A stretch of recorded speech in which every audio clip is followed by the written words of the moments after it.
New York Congresswoman Claudia Tenney is looking to see President Biden removed from office over the way his administration managed the withdrawal from Afghanistan. The New York representative sent a letter to House Speaker Nancy Pelosi calling on her to start impeachment proceedings against the president for his, quote, failure to lead. For more on that, we'll bring in Congresswoman Claudia Tenney here. Congresswoman, thank you so much for coming on. Let me just set the stage for you. 13 U.S. service members are dead during this withdrawal. The Taliban now has control of U.S. aircrafts, vehicles, weapons. We know hundreds of Americans, low number, according to the general, of Americans are left in Afghanistan. Our allies are left there as well. More Gold Star families, but again, pointing back again to loss of life. The mission is over, according to the military. Now it's time to look at who is responsible for this horrific withdrawal. Who is responsible? Well, Joe Biden made the decision as commander-in-chief. As everyone should know, we have a military that reports to civilian command, and that's the commander-in-chief and elected president and the Congress.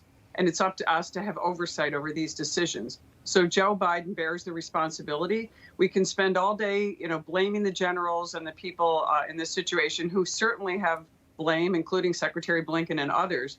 But right now, we need to hold them accountable for this terrible loss of life and what's happened. And still, I am still in communication with families. Some are American citizens, green card holders, and people who have been approved for special immigrant visas are still in Afghanistan, stranded with the Kabul airport closed, and really looking for private contractors to find a way to get them out of that country safely because they know they're in harm's way.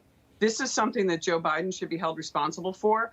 And ideally, I think he should resign, as should any of these leaders who, if these military leaders, the chairman of the Joint Chiefs and others, other commanders, disagree with the president's decision, the proper course of action under the Military Code of Justice is to resign.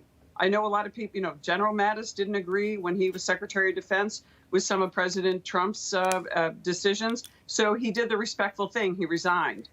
So I am concerned, they do report to the commander-in-chief.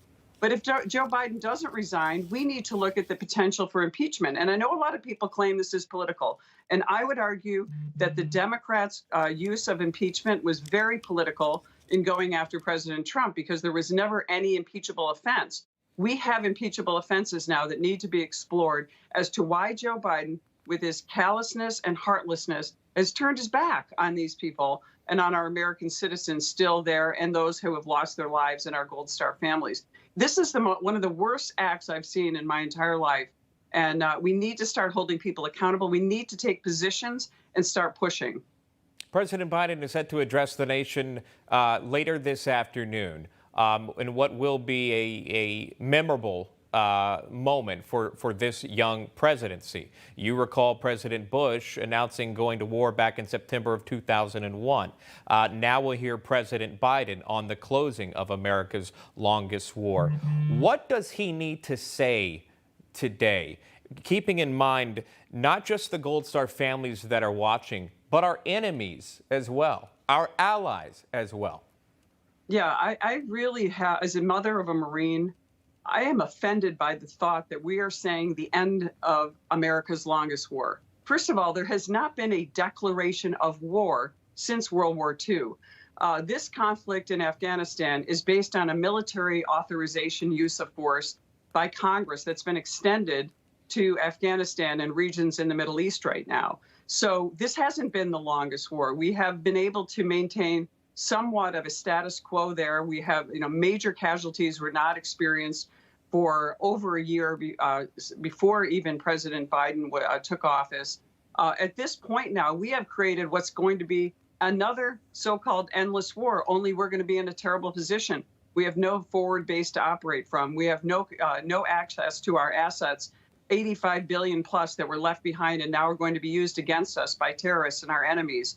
This is a disaster that is not going to end the war. We have an open border where we know that we have people on terror watch lists or suspected to be on terror watch lists and ending up in our country. We know that some of the people who have been evacuated, at least there are reports that people evacuated from Afghanistan could potentially be members of Al-Qaeda the Taliban, and other terrorist organizations. So the vetting process continues. This war is not over. This conflict is going to embolden our enemies. We're going to continue to have a new war on terror. It's just not going to be with our American troops in Afghanistan unless we have to go back in to do this again. And, we've done this with absolutely no leverage. It was appalling to watch Secretary Blinken state, we're going to do this diplomatically. With what? Diplomacy. You need leverage for diplomacy. I mean, it's either naivete or just complete malpractice that we are witnessing before our eyes now. This is a disaster, and I am so concerned about the security and safety of American citizens, both here and abroad. We'll wait to hear what President Biden has to say. 2:45 Eastern time. Now, again, that time originally was 1:30. It has been moved to 2:45, almost 24 hours after the end or completion of that mission. Claudia Tenney, Congresswoman from New York, thank you so much for your time.